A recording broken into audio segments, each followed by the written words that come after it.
Well, this is it. This is where it all ended for the dynamic duo back in 2004, as Naughty Dog aimed to wrap up any loose ends while attempting to leave something open for the future, should they become interested in developing Jak and Daxter's world further beyond what the advertised statement on the back of the game's box suggested.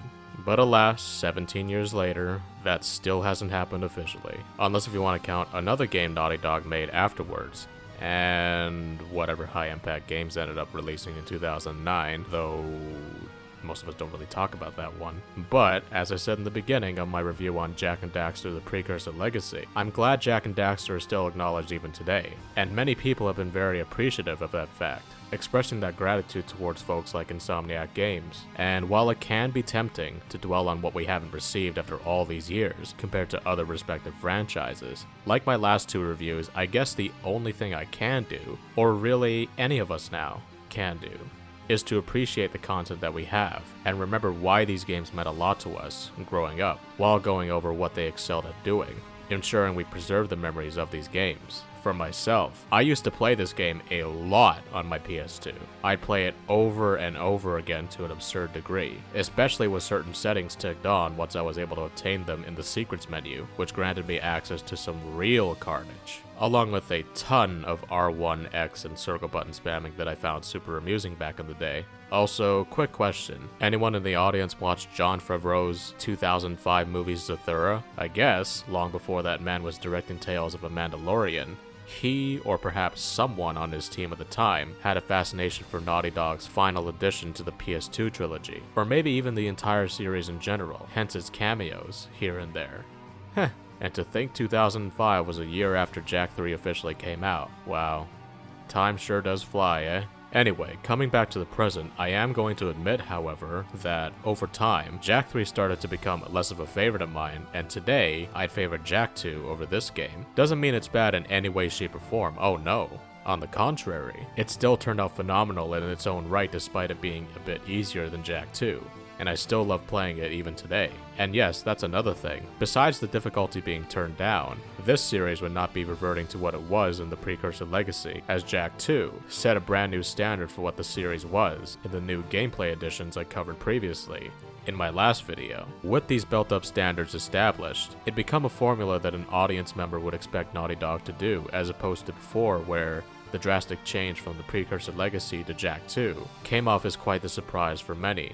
And while this time around, there seemed to be less room for surprises, and there are some tiny bumps here and there, Naughty Dog at the time still had a trick or two left up their sleeves worth keeping an eye on for both the gameplay and the story, with one last hurrah for our heroes as they prepared to head towards the end of their third journey. So with that, as I prepared to complete my respective set of reviews regarding the Jak and Daxter trilogy, let's start as we usually do.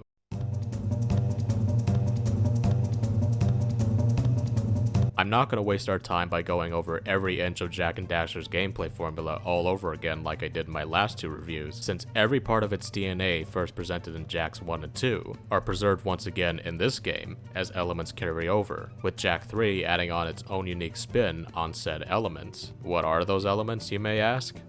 First, let's start with Jak and Daxter themselves. Recall that Jak 2 introduced 4 different weapon types. On top of these weapon types now serving as bases, comes 2 additional mods for each, obtained as the story progresses. And compared to before where story progression also gave you upgrades for weapons, that has now been moved to the secrets menu, where you can exchange a fair amount of collected precursor orbs you can find for specific weapon upgrades. For all 4 classes, my personal favorites would have to be the Wave Concussor, Beam Reflexor, Arc Wielder, and you know what? These new mods are awesome and actually kind of hilarious, but I still gotta give this one to the classic Peacemaker. Unlike Jak 2, however, though depending on how you may look at it, this may or may not bother you, but I actually kinda miss the dynamic music that changed based off of Jak's actions. It really added to that uniqueness of what I was doing in the setting I was playing in, and it did keep me on alert, whereas here, there's not much of that really, and I almost feel too relaxed. Not that that's a bad thing, mind you, though I guess you can't win them all. Anyway, tiny rant aside, the weapons may no longer be upgradable via story progression, but if that type of progression is something you think you'll be missing, well, fear not. The health sphere this time around actually has increases over the course of the game via sets of armor that Jak obtains. Coinciding with the Health Sphere comes the return of Dark Jak. Being just as powerful as he was in Jak 2, Dark Jak this time around not only lasts much longer, but Naughty Dog was able to consider for a player's need, should they not want to stay in Dark Jak mode the entire time it is enabled, by giving us the ability to transform back willingly versus letting it run out. This change has caused me to use Dark Jak even more now, though throughout the game as opposed to before, especially with newly obtained powers like the Dark Strike for example. And while this doesn't really happen while in Dark Jak mode without a cheat, invisibility is also kind of a new cool addition too. And the same goes for Jak's newly obtained Ego power, dubbing our hero's other alter ego as Light Jak, which is a mode that focuses more on health, defense, and flight. The one I'd end up using the most is Light Regeneration, which is perfect for when I don't have any health packs around to act as a saving grace. And while we're only limited to gliding instead of flying in this game, Light Jak Flight is still something I enjoy using when the opportunity arises, though we sadly don't soar as high as, say, inside a Monk Glider or Freedom League Hellcat fighter. Jak could do this in the cutscene, but I guess not in-game? Oh well, again, you can't win them all. Focusing on our new setting, Spargus City, I wanted to bring attention to a very familiar retrofitted mechanic that has been absent since the Precursor Legacy.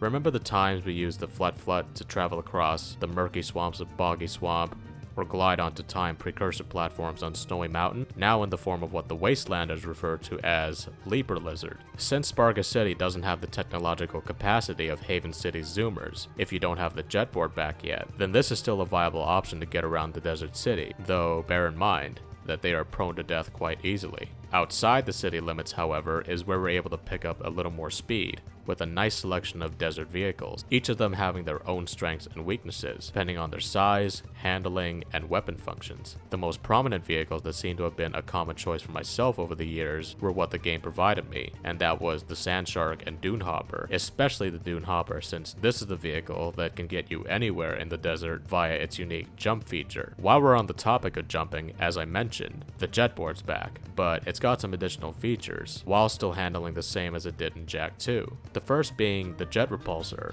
which can serve as a means to damage enemies, so you don't have to risk taking damage from them like before, and the second being a higher boost jump function. All of that, and a cheat that enables turbo speed for the jetboard in the desert, oh yeah, that's a good time, trust me. So other than that, not much else to talk about more, unless if you want to count smaller instances of gameplay that doesn't happen that often, like turret sections, Daxter flying on a missile, one variation of the Titan suit, and Pac-Man? Yep, that's a thing too, which is probably about the only thing that got on my nerves back in the day. One thing to note about this minigame actually is, I never knew until recently the X button acted as a speed up button in this minigame.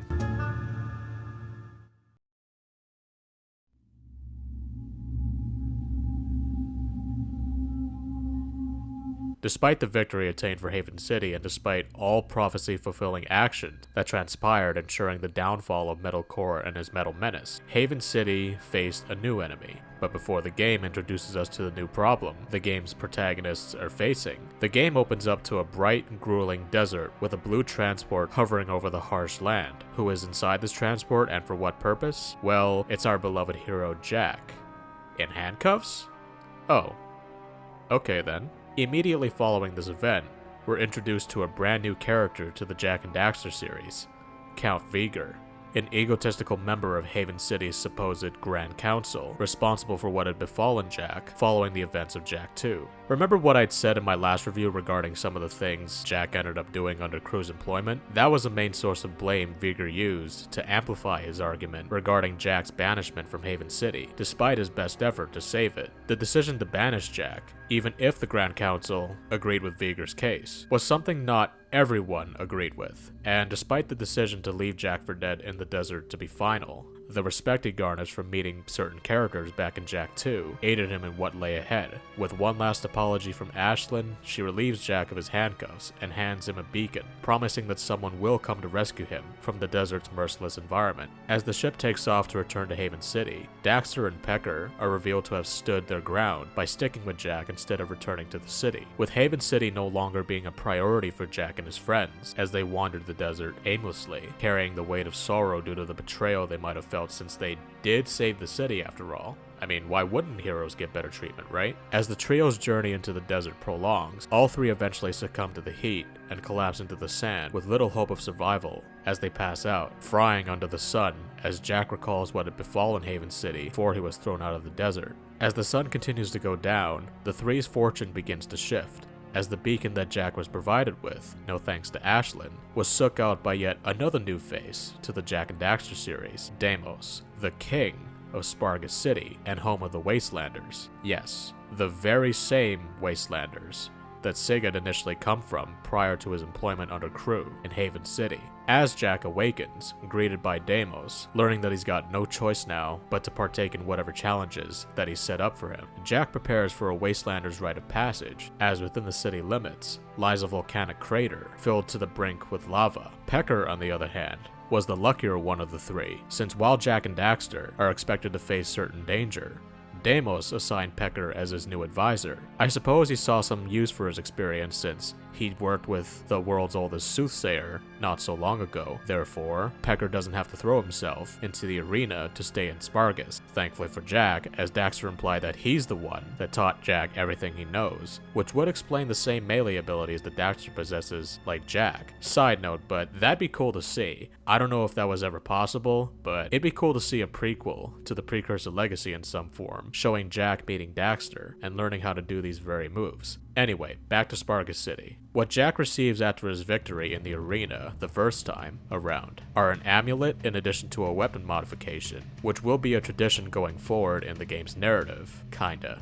But until those next tests come, Jak has plenty of time to get acquainted with the way of the Wastelander and how to live in Spargus City. Besides Deimos being key to instructing Jak on how they do things, another character also surprisingly remains vital in guiding Jak in a couple directions. As self-centered as Cleaver is, when he recognizes that Jak performs well, he'll be unafraid to acknowledge it and give him what he rightfully deserves. And despite Deimos' earlier warning of there being no true refuge outside of Spargus City's gates, well, it turns out that's not 100% true, as within the desert lies a monk temple where monks, one of the most notable being Seam, dedicate their lives to studying and protecting the secrets of the precursors. Their role in terms of contributing to Jak and Daxter's journey is getting their first glimpse of what's to come, an antagonistic force that seems to lie beyond their own planet.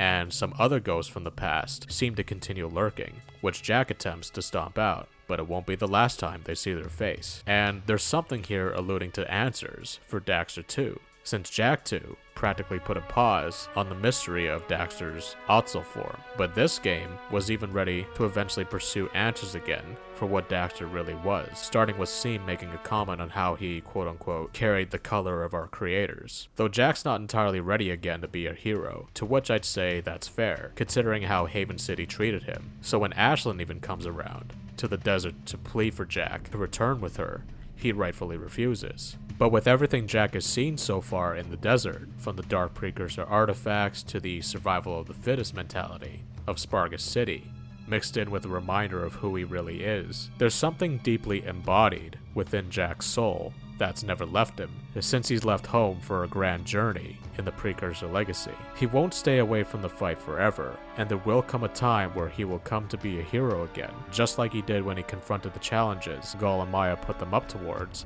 and Metal Core. And there was still room to do it a third time, which leads Jak back to Haven City, albeit a very different Haven City this time around, though he's still got Count Veigar to deal with. When he's able to return to Haven, we're able to get a glimpse of the devastation that was brought about no thanks to the collapse of Baron Praxis's palace that toppled major parts of the city. The once busy streets filled to the brink with Haven's inhabitants going about their days are practically now abandoned, with the last remaining metalheads seemingly even making themselves at home, most notably within the racing stadium section of the city. All throughout Haven, despite the new section we get to explore later, seeing the older parts of Haven City run down and destroyed, as a slowed down version of the Jak 2 Haven City theme plays in the background. In contrast to the free exploration that occurs in gameplay as Jak passes by the blue-armored Freedom League soldiers on patrol, having mixed reactions to Jak's presence. Despite the odds that are stacked against Jak and his allies, every time Jak walks into a room, their eyes light up as if filled with hope, since no matter how long they've been around, be it from the Precursor Legacy or Jak 2 days, they never stopped believing in their hero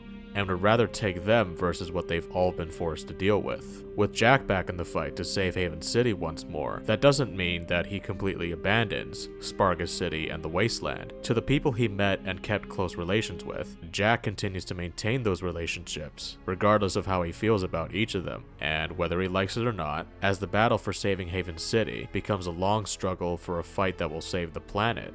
Jak's gonna need all the help he can get against the ones who threaten Jak's planet. If the metalheads and core in Jak 2 were one source of evil, then the cagey robots that act against our protagonists, in addition to an extraterrestrial force known as Darkmakers, are considered to be the greatest threat Jak would ever face, which sounds perfect for a conclusive story to finish the Jak trilogy. But, of course, just like Gull and Maya and Core, there's always someone at the top orchestrating everything that's occurring against the protagonists. Well, to what I imagine was a surprise to many, Errol's back.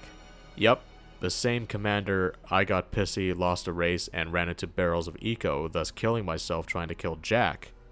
Errol. And this time around, he's not willing to settle the score with Jak on the racetrack, since it's practically impossible due to how inaccessible it became after Praxis's tower fell onto the city. But instead, in his delusional and now metamorphosized cyber self, he plans to instead destroy the world, taking advantage of the Darkmakers and their technology to aid him in that exact goal. However, with the established understanding that these Darkmakers were once precursors, as Samos once mentioned, since it's rogue precursor technology, then only more precursor technology can give them an edge in the fight. Even in Count Veigar's most twisted methods of hailing himself as the savior of the planet, he was admittedly correct about what lied deep underground, down in the catacombs, which was the planetary defense system. But at the end of the day, everyone in the room can agree on holding a fair level of contempt for the Count.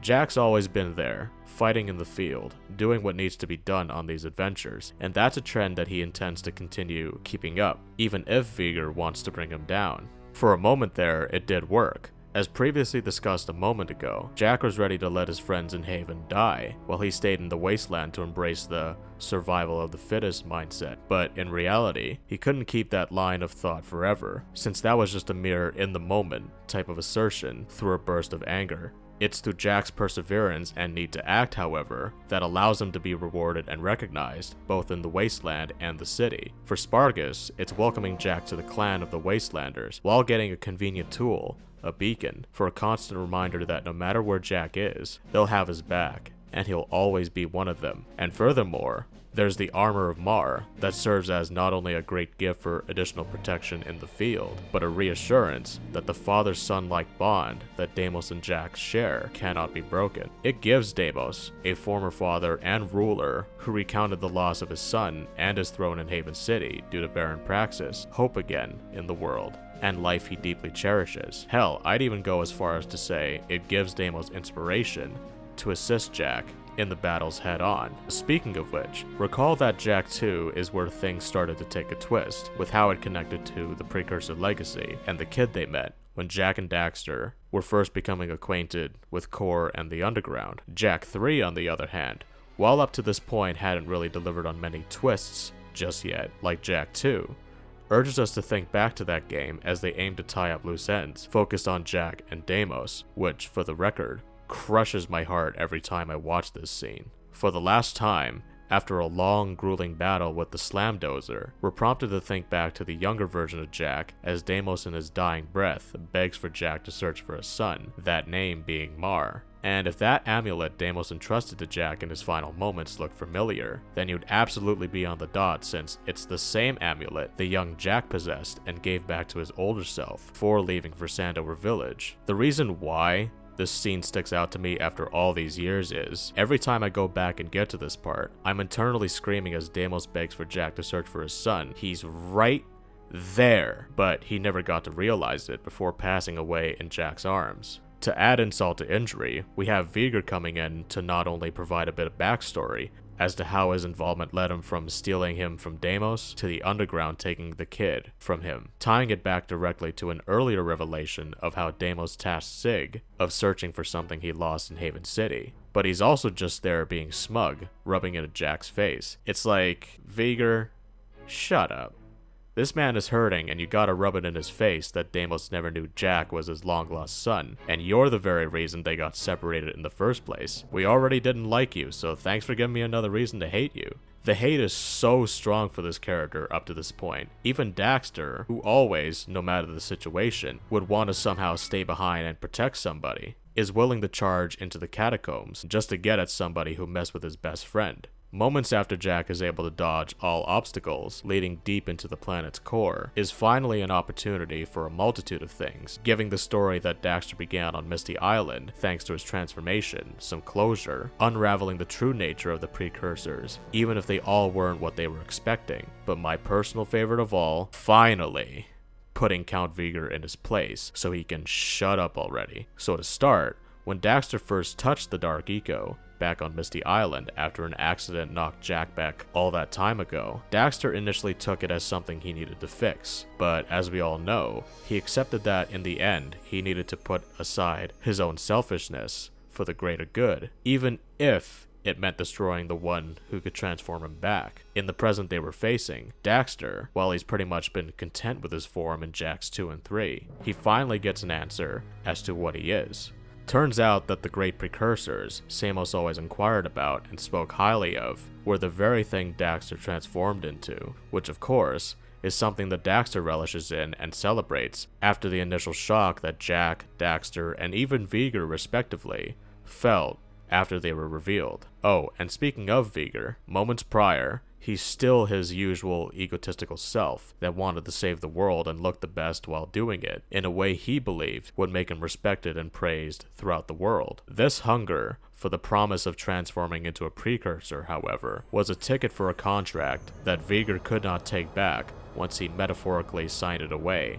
Daxter and the others we meet, being precursors, meant that this is what Veigar was going to be, though unfortunately for Veigar, the new Otzel form he took on was something he detested. One could say that he's in that state of mind Daxter was all the way back in the Precursor legacy, but since his ideas of grandeur had shrunken down along with his form, he's only left with disappointment, which may be unfortunate for him, but for Daxter, he can be proud of who he is now, though he still believes he could use a nice pair of pants. All in all though, it's amazing how in mere moments, from Deimos' death to the Precursor's reveal, I can go from feeling pure sadness and anger to a bit of laughter and confusion, followed by a sense of satisfaction in a mere few moments. This is the kind of stuff I hope I can feel again one day with Jak, should Naughty Dog grow burnt out of their quote-unquote cinematic approach to games. Anyway, from this point on, it's just a sprint to the finish as Jak 3's story prepares to wrap up. All that's left to do after both Jak and Daxter fully understand themselves is to take out the Darkmakers and Errol once and for all,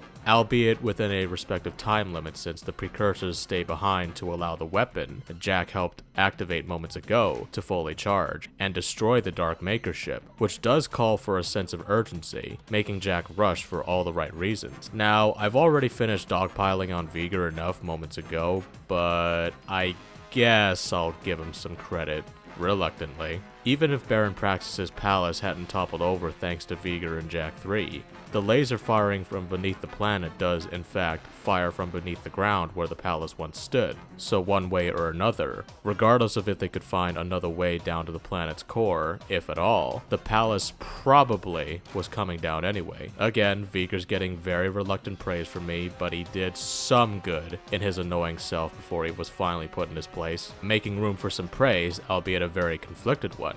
We come to the ending. Now, every time I get to this ending, I get a mixed sense of satisfaction and confusion. The confusion comes from how convenient it seems that the Darkmaker's machines they created could easily be taken out via supports they built at their feet. Don't get me wrong, it is kinda epic and emotional to charge in with the Sand Shark after Jak and Daxter's respective vow to protect Sparkus City for the now deceased Deimos, but every time I just think about how silly it is that the machines were built like that. Oh well, what can you do, right? I'd say the final part of the final boss going up against Errol is okay as well in hindsight, since it's a fight where you have to constantly be watching your surroundings as you fire your weapon. Or if you really want to cheese it, the Peacemaker is your best friend in this one, which almost seems kind of funny since Jak uses it to take down Errol once and for all in the cutscene. Remember how I said this ending is both satisfying and confusing at the same time? Well, this is the scene that radiates those two elements the most. Along with the triumphant score playing in the background, I can't help but smile every time I see Jak and Daxter walking in a dramatically slow fashion as they emerge from the sand blowing everywhere as a result of Errol's defeat. Now comes the somewhat confusing part. I don't know if back then they had a last year's model thing going on with how they viewed Kira and Ashlyn, somewhat like how Uncharted 2 viewed Elena and Chloe momentarily, but I'm semi-taken aback a bit as Jak gets to kiss Ashlyn but not Kira. I know I sound a little silly getting amped up over something as simple as a final kiss, but I've seen others in the Jak community express the same thing, so I guess I can't be alone in that regard. And it was something I knew somewhat irked me even back when I was younger, but couldn't quite grasp until now. I mean, come on. They had 2 chances to make that happen, but alas, it didn't happen. What comes next after the satisfaction and confusion disperse? Okay, maybe disperse is the wrong word to use here, since I'm still satisfied with how it all wraps up. But what mainly dominates things afterwards is a sense of closure, with one final meeting with the precursors. A sense of closure in the sense where Samos's research has come to an end, even if he never realized he was searching for a bunch of furballs, and a sense of closure where taking the Jak is Mar thing at face value. It's neat that he was slowly reclaiming his armor throughout the game, as he obtained many pieces of it. There's a bit of a complicated open-ended discussion of whether or not Jak went with the precursors on their ship or not, but to this very day, I'd still love to see that Jak 4 we're all waiting for. But with what I was able to play again as the credits finally settle in, and I even have access to the model viewers, viewing models from the Precursor Legacy, Jak 2, and Jak 3 respectively, seeing all of the characters one last time, with that epic theme playing in the background, feels like a gesture from Naughty Dog, as if they were telling a player like me, thank you for playing, if that was their intention. To that I say, thank you for the memories and the good times. I'll never forget it.